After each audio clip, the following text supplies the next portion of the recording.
Okay, so the next two videos we're going to do are going to be reinforcing past videos. And so this video is going to be about the assistant. So this is going to be talking about the technique spotlight that is called the Lord of the Geniture, the Hyleg, and the Alcocoden. But what we're going to start looking at this as is the three assistants. And so we're going to revisit this because I was just looking at this with my astrology daughter today, and it's actually very fascinating. It's an interesting shorthand. You've got to do a lot of work to get to the shorthand, unfortunately, but there's it's kind of a shorthand that you can use. All of these are shorthands of sorts, but it's very, very interesting, especially when looked at.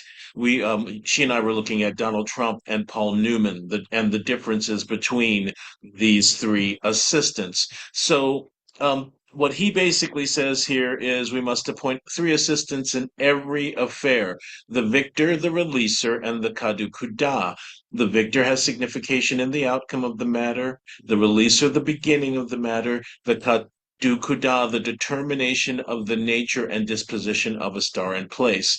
As far, I guess that basically is just saying it determines what nature is partnering with the high leg naturally, because right, a high leg has to be aspected by one of the rulers of one of the rulers of one of the four dignities or five dignities. They really, a lot of these medievalists don't really even like the face ruler. They really want only domicile to term. And of course, we're going to look at those in a second. Okay, so I've created like a little sheet actually as well to kind of just clearly outline it. Okay, so the three assistants are the Lord of the Geniture, which I've been spending quite a bit of time looking at in these technique spotlights, and which I also looked at in the Donald Trump video. And sorry about the sound dropping out there. I figured out exactly how to subvert that result in the future. Anyway, but so we. I've been on a victor. I've been on a Lord of the Genitor kick, the victor kick, and the releaser is the high leg. The kadukuda is the alcocoden. These are the three assistants. Now, of course, this is the first thing. Those of you who are familiar with this information and familiar with these resources, you'll see that in the beginning of almost all of these books, that's the very first thing that we see is how to find the Lord of the Genitor, how to find the High Leg, how to find the Alcocoden, because they are specific. They're specifically things that are going to be what's the word I'm looking for? They're going to be directed. They're going to be primary directed to different places in order to see what happens. At the Alcockton, not so much, but the high leg and the Lord of the Geniture, very possibly. The Lord of the Geniture, very possibly, and the high leg, definitely. Okay, so the victor has signification in the outcome, right? So what's going to happen? And also in natal charts. So think about, if we think of a natal chart as a, remember when we talked about a natal chart as a horary question, which is how it will the life of this person unfold.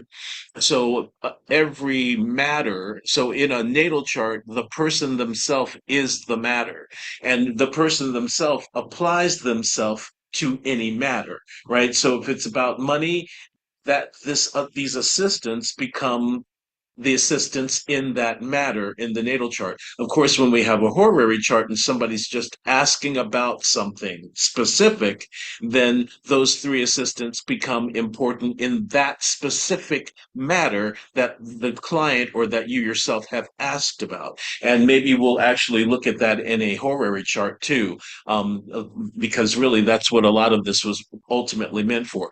But once again, if we apply this natally, we know that humans pursue matters.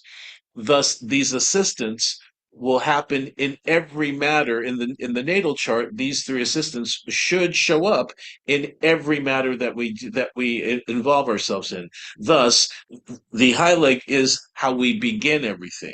The victor is how we or is the outcome we're kind of unconsciously seeking. or the outcome that will show itself to be. And then the Alcocoden is kind of the energy that the high leg uses to help make the outcome happen.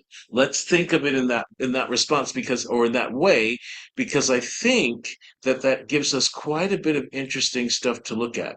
So I am, let's start with this piece of shit. So I am not going to, I'm not going to go back to the spreadsheet and look at anything. I'm just going to tell you who wins, who the three are in these charts. And you can go back to the other charts, not the other charts, but you can go back to the other videos where I really kind of go into exactly how to find what we're finding. But just to once again, and I did this in the Donald Trump video as well, just once again to give us a little bit to just reinforce what we're talking about when we're talking about the Lord of the Geniture or victor of the entire chart, right? Because al-Mubtaz means winner, right? But and so that's a winner in any degree. But now this is the winner over the entire chart based on the five high-legical places, which are the sun, the moon, the ascendant, the part of fortune, and the previous new or full moon, which in this chart is here.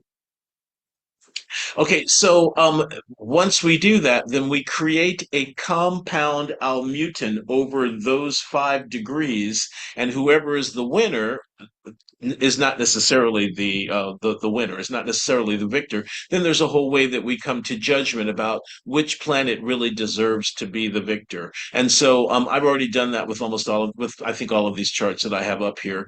And so let's go ahead and start with him.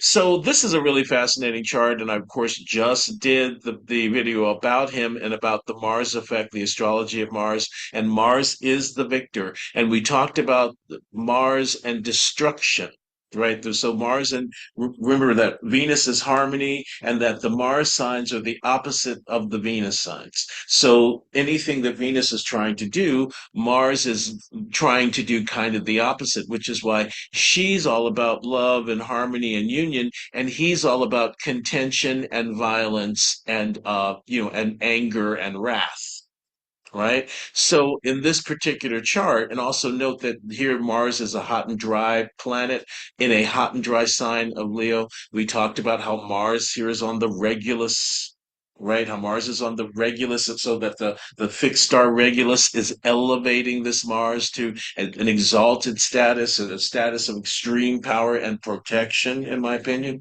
One of the things about Regulus, though, is that it represents a rise and fall. So we should be seeing fall, and maybe that's what's happening now.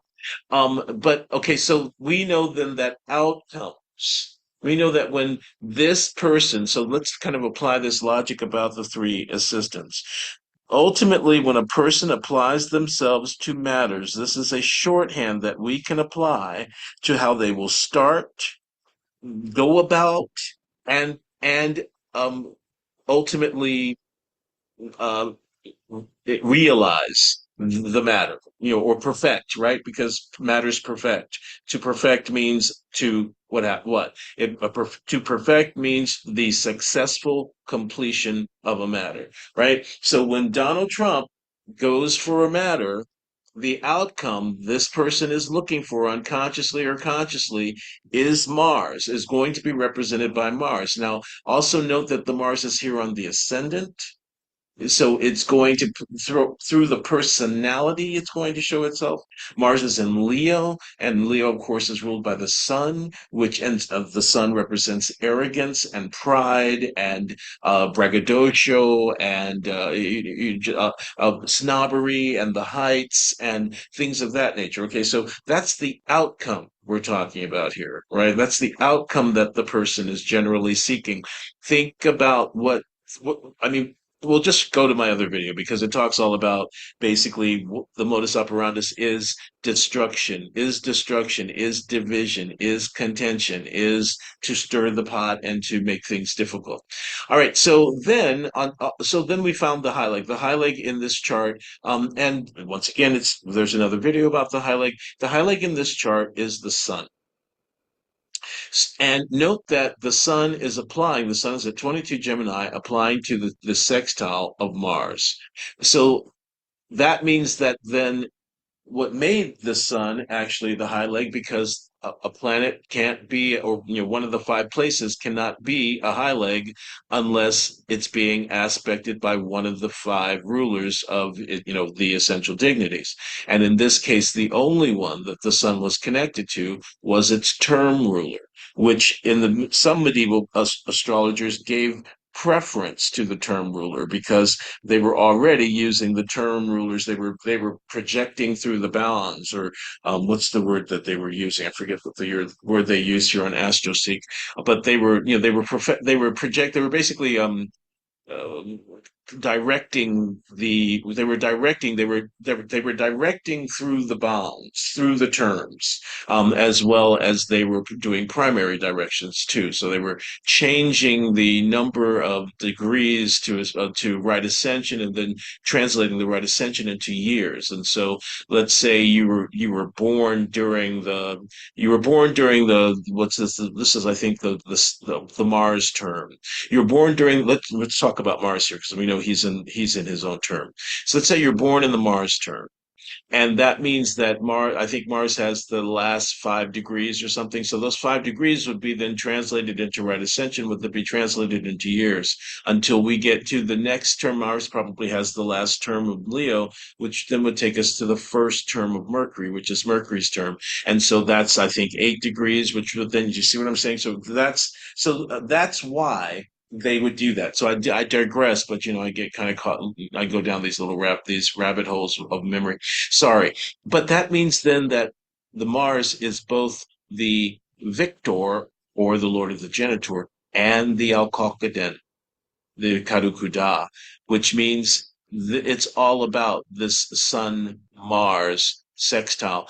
Think about what he's doing. The next time you see anything that he does, the next time that you will think about this Sun Mars, and remember, Sun is another hot and dry sign. Remember, Sun and Mars are the rulers of the ninth house in this chart. They are the rulers of Aries. Right, so they themselves, lend themselves to this really hot and dry thing. Cholera. That's something I haven't brought up yet. The four temperaments, and how the hot and dry temperament is cholera, and cholera tends to be violent, tends to be belligerent, tends to not back down, tends to lose its head, lose its temper. That kind of thing. Shut up, piggy, and that kind of thing. Think about those of you who are really into this. Think about what he's doing in the context of these two assistants. Okay, so moving on.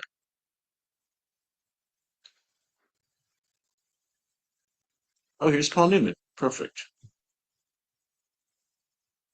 All right. So Paul Newman, one of the most beautiful men in Hollywood at the time that he was there, also very known for being very, very. The secrets have come out that he was a total bisexual, like, slut, and sex with Marlon Brando, had sex with James Dean, had sex with Sandy Dennis, and obviously Mary Joanne Woodward, and sex with was in that New York actors scene, and that New York, what is that, like, the studio scene, and the whole kind of the actor studio, and the whole method thing. He was involved with that and was fucking everybody in it.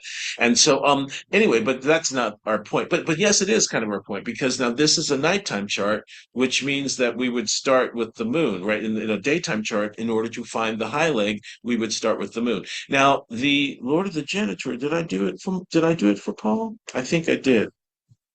I think we decided for Paul Newman that it was Paul Newman is Mars. Oh, right, that Mars in Aries, right?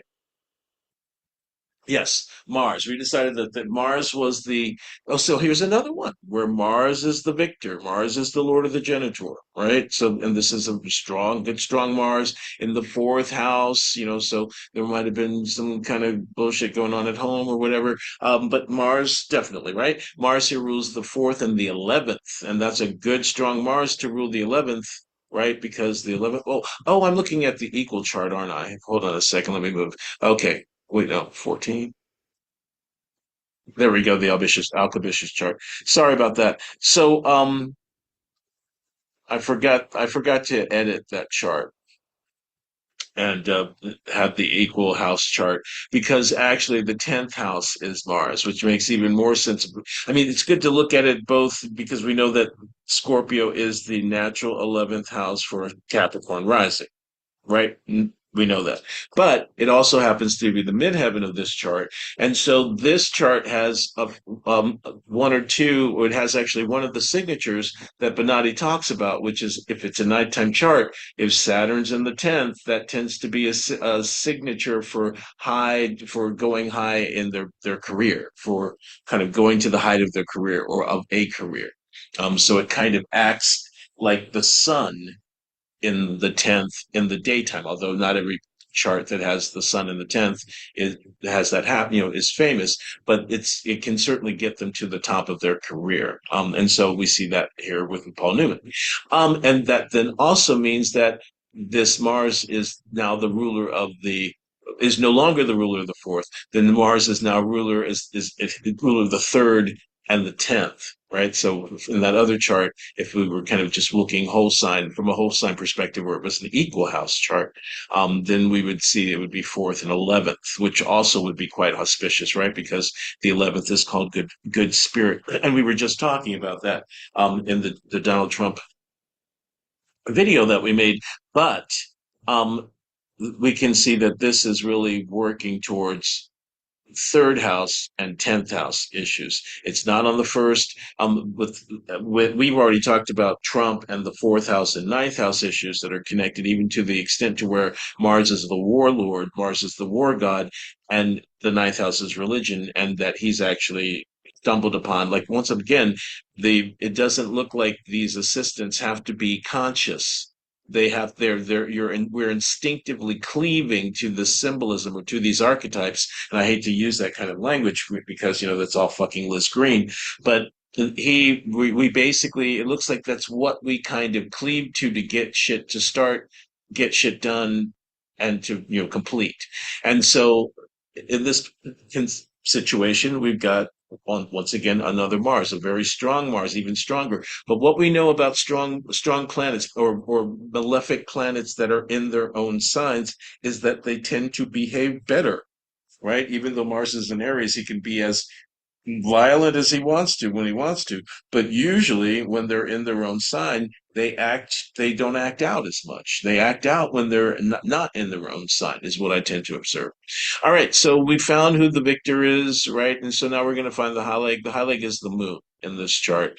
And then I had decided, as a matter of fact, kind of through talking to my friend, that I had decided that Venus was really the Alcocoden of this chart. Because remember, the Alcocoden does not have to be in like a specific aspect. It doesn't have to be joined. Remember, when they use the word joined, it means an applying aspect involved.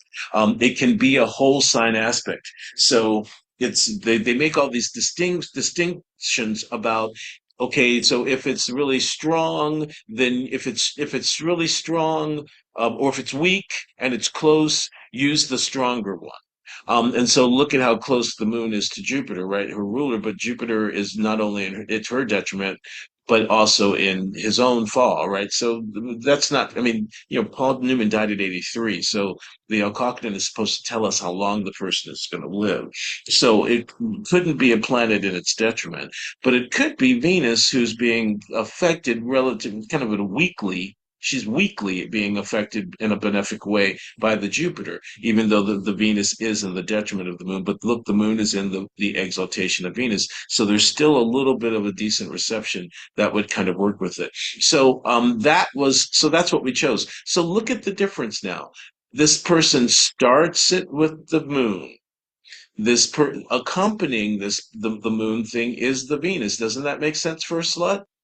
And look, even the Capricorns in licentious signs, right? And we already know Pisces can't keep its clothes on, right? So already we've got a profile that's very sensual, very connected to the senses, to what's the word I'm looking at? Some kind of enjoyment or fulfillment through senses, and then the objective, or at the end, the outcome is this, which brings us to, and of course, even physical beauty is kind of involved in this, right? because the Venus is in the first house, which is the face, which is the head, right? The moon is the mind. So this person is going to have, and look, it's a Mercury Venus conjunction. So it's a, I mean, it's a what we would call an assembly here, right? With the Jupiter and the Venus, Jupiter, Mercury, and Venus. But really, it's Mercury applying to Venus and the moon, and so that stuff. It really is a Mercury Venus, which we know as music, music, arts, acting, singing, dancing, all of that kind of stuff is usually what we tend to see. Performance is what we tend to see. Artistic performances and high intelligence is what we tend to see with Mercury Venus. So even that really kind of works for this person. Oh, good. Okay, Chris Farley. Maybe we'll do Chris Farley and one other person. So Chris Farley, I'm obsessed with Chris Farley right now because I'm obsessed with some aspects of his chart. My next video is going to be about him, so I don't want to give away too much. So it's better to do this particular thing. So the last time we looked at the Lord of the Victor in our last video, this chart had given me some pause. I had originally gone with Mercury as the Lord of the Victor, but then when we were talking and I was thinking about how fat he was, I was thinking it was Jupiter. But then when I was rewatching the video of him and what a trickster he was, what a crazy trickster he was, I don't know. It could really be either of these, but I'm leaning towards Mercury again. I'm leaning towards Mercury again, despite the fact that, he was known for being fat, and there's Jupiter. That's one. Remember that we're always thinking about the Lord of the Geniture as like a beacon. It's something that is like a signatory signal. It's like a semaphore that kind of is like a sign. Set me as a seal. It's like a seal, a neon seal of sorts. And so one of and the craziness of him, right? It's the outrageousness of him. So it's between this Mercury and this Jupiter, and the more I saw him today in this documentary, the more I thought about it. But maybe we can get an idea based on what we're looking at. So the high leg is obviously the sun in this chart. It's because it's in a masculine sign. It's actually right here with the Saturn, which obviously then also, because I think also no, it's not. Matter of fact, all of these are in the term of Saturn. Yeah, Saturn rules everything. He rules the domicile, the triplicity, the term. I think only the moon rules the face here. So Saturn has all the power in these degrees. And so the Alcocoden is obviously Saturn, right? And note that as a result, the sun, because the sun is with Saturn, and as you can also see with Mars, that means that the sun is besieged. So even though this person has a high leg, there are some charts that do not have high legs. I think it was Paul Newman we were looking at, and no, we were just looking at was it Zsa War? It was somebody we were looking at, and it wasn't. We couldn't find the high leg. We almost couldn't get a high leg, and so there are charts that do not have one. All right, so just and that usually you would find in those charts that those children that were born without a high leg didn't live long, and so this was a way of figuring out who was going to live to adulthood. Anyway, note this sun, like note kind of what this sun is going through, right? So this is how it starts everything. Okay. And note that the sun here is Casimir, the Mars is Casimir with the sun. So it's just this huge like force of power or whatever it is. But this is how the person starts.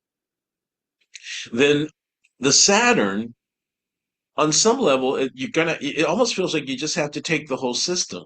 The Saturn itself is the one that's helping things along or moving things along. One of the things they talked about a lot about him was that he was not a slacker, he was a worker. He spun out of control, but he was not a slacker at all. He was 100% a worker, and like a work till you drop type worker, like would just would go, never said no to no matter how grueling the schedule, etc. So we can see that as an initiating force. Look at how different that initiating force is from Donald Trump's, which was also the sun in Gemini, but applying to the sextile of the Mars in its own sign. All of that stuff is in the detriment of the sun. Think about Chris Farley and how he would put himself at risk physically for his comedy. Physically, the sun is the ruler of the body in this chart. Physically, so interesting. I'm glad that this is giving me good stuff to go to the actual chart because I've been wondering like what is that about? What is that about him throwing himself on tables, him throwing himself, the extreme physical comedy where he could even hurt himself, and look, the ruler of the ascendant is in detriment and it's besieged. He'll do it to himself, right? So and that's how things start. And then the besiegement is part of what goes along with how he does things. So this entire system, we have to include the Mars. We can't really leave the Mars out, unfortunately, even though the Alcocoden is actually Saturn. And then who did we say? So it's either the outcome is either this or this. And the reason I thought it was Mercury is because of the Venus connected to Mercury, which is this guy could sing. He wasn't a bad dancer. It was all trickster, trickster, trickster all the time. That's basically what I saw. Like they tell this great story. Matter of fact, wait, no, I'm gonna wait. Wait until you see the video because this story is fascinating. It's fabulous, and it's all trickster all the time with this dude. It's the Mercury. Okay, so note that all of these assistants are in the same sign, and it was all for the public. Remember, this is the house of the public, seventh house, right? Living for the public, living for others. Fascinating. So cool. Okay, next. Where did that fucker? Ah, this was the one. Dolly Parton. I just did Dolly Parton, and we decided that who was it? Oh, I was still figuring it out. But we can maybe get a glimpse at it based on this. So actually, I'm going to walk us through finding the highlight for this one because I just did this one today, and I think this was the chart that I couldn't remember that where there almost wasn't a highlight. So first of all, this is a nighttime chart, which means that we start with the moon. Now, the moon is in a female sign. At nighttime, always in a high leg, looking for the high leg, you want the moon to be in a female sign. But you also want her to be in an angle or a succeeding house. So that means she can't be the high leg.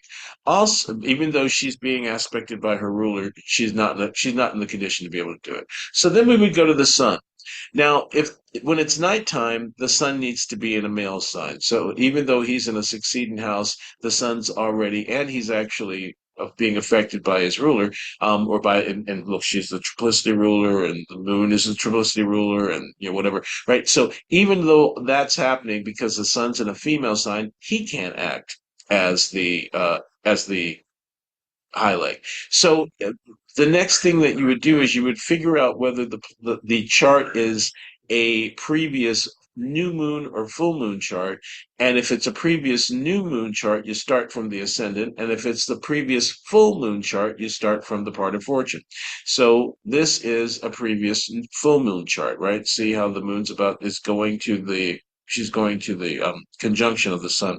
So the previous full moon is at 26 degrees of Cancer.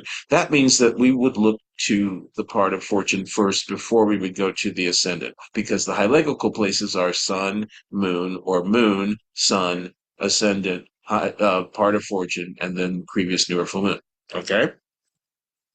So we've already done moon because it's nighttime. We've done sun, and neither of those work. Then now we will do the part of fortune, which is 13 degrees of Aquarius, which means that let's look at who the rulers are. We've got the 14th degree of Aquarius. We've got Saturn, Mercury, Jupiter, 14th degree, yeah, Jupiter and Mercury. So Saturn, Mercury, and Jupiter are the rulers. Meaning that, look, yeah, we do.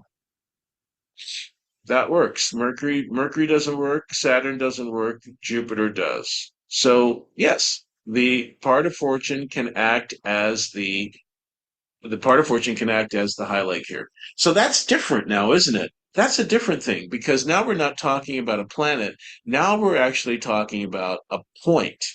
We're talking about a point. And remember that I use the part of fortune as an ascendant in a similar way that I use it almost exactly the same way as an ascendant, but with an extra signification. And we just saw this when we were looking at the billionaires, but with an extra signification of also including substance and work and how well you do in life and all of those other things. It's kind of like your work persona, or it's the person you are when you pursue your fortune. I like that even better. Right? So the actual person that they are when they pursue their fortune by our mutant is the Saturn, right?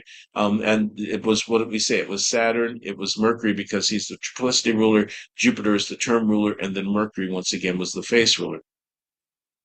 But there's no aspect between Saturn and Mercury and the 14th degree of Aquarius, but there is with this Jupiter. So our four, so and then also I was trying to figure out whether the Jupiter or the moon were the ones, because the only ones that can really function as the Lord of the Geniture are the Jupiter and the moon. Now, the moon, of course, is in her triplicity. They're both in triplicity. He's the participating triplicity ruler of air. She is the nighttime triplicity ruler of earth. So they're both in triplicities, which gives them kind of equal amount of strength. She herself is in a she's in one of the most malefic houses. She's in the bad spirit. He's in the anaphora, which is coming out of the underworld. So it makes sense to do this. It makes sense to work with this. Here's the thing. What is Dolly Parton known for? Dolly Parton is known for philanthropy. It has to be that, right? She's known for doing all these wonderful things for other people. That whole like reading thing that she's done, and libraries and all that other stuff. And then all the money she's given. I mean, she is a first class human being and a first class philanthropist. And so I think that what did we say we had? The high leg is the part of fortune, right? Which is also the sixth house. So it feels like this person came from difficulty and never forgot it and decided to pay it back. So this person starts with this 14th degree of Aquarius. Then what did we say was the Alcocoden? And what we say was the victor? The victor was the Jupiter, right? The victor was the Jupiter, and so is the Alcocoden. So this is the same thing, where it's these two things that are making up what the assistants are. When this person goes to do anything, that's what's really coming to the fore. That's what's really, like I said, they're instinctively cleaving to these archetypes in order to pursue any matter. So I think that's a pretty interesting. Those are four really different profiles that I think, of course, there's a lot of work that goes into, not a lot of work, but you got to figure out which one is the Lord of the Genitor. You got to do all the points, and then you got to make all the judgments about it, etc. You got to. It takes some time. It takes a little kind of getting into the weeds with it, but it's kind of worth it. It's looking like it's once you do it, like it does create a shorthand that you can use. This thing right here is what's kind of making them do what they do, and motivating them to do what they do, and guiding the outcomes that they want, that they're looking for, the outcomes that they're kind of unconsciously moving towards. I think they're really fascinating. So we did four people. I think that's plenty, right? Okay, so see what you think. Try this on some other charts. Mind you, if you're really trying to learn astrology, I left this until the very end. If you're really trying to learn astrology, you should not just be using your own chart. You need to be using charts of other people. You should have at least 10 other charts that you're looking at all the time that you can apply to this kind of technique stuff that we're working on. The whole reason that I'm using this techniques is so that you will take them to other charts, not just your own. So, because remember, whenever we're dealing with divination with ourselves, we're dealing with a huge blind spot and projections and things of that nature. So it will make itself more clear to you if you don't focus on your own chart to quite such an extent. Of course, you're going to do it anyway. We know you're going to do it. We know you're going to apply all this stuff to your chart, and rightfully so. But as far as the learning is concerned, The more that you apply them to other charts, the more you'll learn. And then when you reapply it to your own chart, you'll understand it